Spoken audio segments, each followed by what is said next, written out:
Untuk mengetahui apa saja yang menjadi pokok dalam pertemuan 517 kepala daerah dan Presiden Jokowi di IKN, kita sapa jurnalis Kompas TV ada Masni Rahmawati di kawasan inti IKN Kalimantan Timur. Selamat petang, Masni. Selain meminta kepala daerah mengawasi arahan kebijakan dari pemerintah pusat, apa saja poin yang disampaikan Presiden kepada kepala daerah di IKN tadi?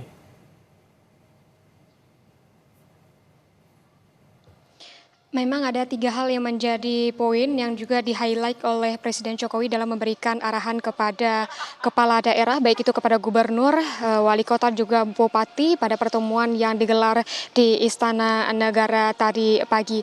3 yang menjadi poin highlight tersebut merupakan transportasi massal, inflasi, dan juga pilkada. Kalau dari arahan mengenai transportasi massal, itu dari Presiden Jokowi ini meminta kepada kepala daerah, baik itu gubernur, bupati maupun wali kota untuk mencontoh bagaimana dengan transportasi massal yang berbasis energi hijau yang ada di IKN. Memang kita ketahui bahwa transportasi yang digunakan di IKN yaitu salah satunya merupakan tram otonom yang ini menggunakan dan juga berbasis kepada energi hijau.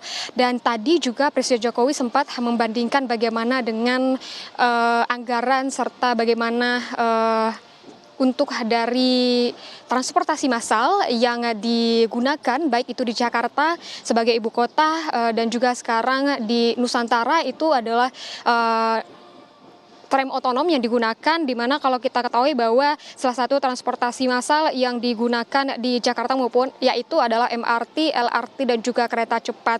Tadi juga Presiden sempat bertanya kepada kepala daerah mana sebenarnya yang bisa dan juga mampu untuk menyaingi atau bercontoh kepada Jakarta mengenai dengan MRT, LRT maupun kereta cepat tadi. Dari kepala daerah Bali ini mengaku bahwa dirinya atau pemerintahan Provinsi Bali ini bisa untuk mencontoh bagaimana transportasi massal di Jakarta, baik itu MRT maupun LRT. Dan tapi Presiden Jokowi ini memberikan saran untuk berhati-hati mengingat untuk dari biaya operasional ini transportasi massal terkhususnya MRT ini sangat besar dan juga bergantung kepada APBD.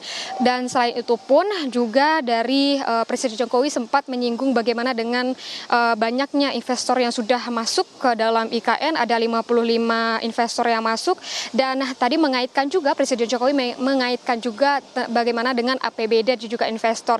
Kalau misalnya ingin membangun fasilitas dan juga transportasi massal yang sempat disebutkan oleh Presiden Jokowi tadi, ini bergantung kepada APBD, dan jika APBD tidak mencukupi maka ini harus bergantung kepada investor, dan inilah yang harus kepada kepala daerah untuk meyakinkan investor yang ingin masuk ke dalam pemerintahannya atau ke dalam daerah yang ingin menginvestasikan. Selain itu pun poin kedua yang di-highlight juga dari Presiden Jokowi dalam arahannya kepada kepala daerah itu adalah masalah inflasi berkaitan juga dengan realisasi belanja dan juga pendapatan baik itu di provinsi, kabupaten maupun kota, yang sama kita ketahui bahwa inflasi di Indonesia ini terkendali di 2,13%, dan untuk Presiden Jokowi tadi mengarahkan kepala daerah untuk menjaga bagaimana realisasi belanja di tingkat kabupaten dan juga pendapatan di tingkat kota. Selain itu pun highlight yang diberikan kepada Presiden Jokowi pada pengarahan kepada kepala daerah itu adalah masalah pilkada. Dari Presiden Jokowi ini mengarahkan kepada kepala daerah untuk berkoordinasi dengan Forkopimda untuk mengamankan dan juga bagaimana nantinya pilkada serentak yang diselenggarakan pada akhir tahun ini. Selain itu pun Presiden Jokowi juga mengingatkan kepada kepala daerah untuk menyiapkan dan juga menuntaskan anggaran yang akan nantinya digunakan pada pilkada serentak tahun 2024. Untuk dari pertemuan Presiden Jokowi dengan kepala daerah tadi ada ada sekitar 517 kepala daerah yang hadir, namun 35 kepala daerah ini berhalangan hadir dengan berbagai alasan. Ibrahim. Masni, lalu bagaimana dengan persiapan upacara HUT ke-79 RI di IKN? Ya, kalau berbicara bagaimana dengan kesiapan HUT RI ke-79 di IKN ini tentunya finishing terus dilakukan, dan saat ini memang sedang dilaksanakannya gladi kotor untuk peringatan upacara pada tanggal 17 nanti. Kalau kita berbicara juga dengan bagaimana fasilitas, sarana dan prasarana, transportasi seperti itu, ini sudah dipaparkan sebelumnya baik itu dari pemerintah maupun dari otorita IKN. Kalau untuk dari sarana dan prasarana seperti lapangan upacara dan Istana Negara juga Istana Garuda ini sudah siap 100% untuk digunakan nantinya pada peringatan hari ulang tahun Indonesia yang ke-79.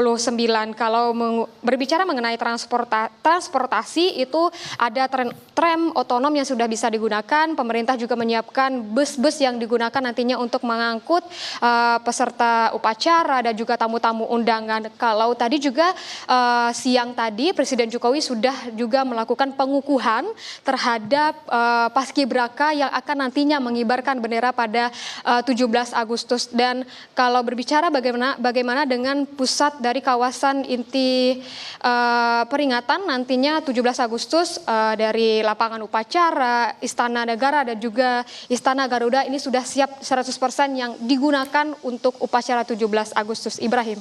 Terima kasih Mas Nirahmawati untuk laporan Anda langsung dari kawasan inti IKN Kalimantan Timur.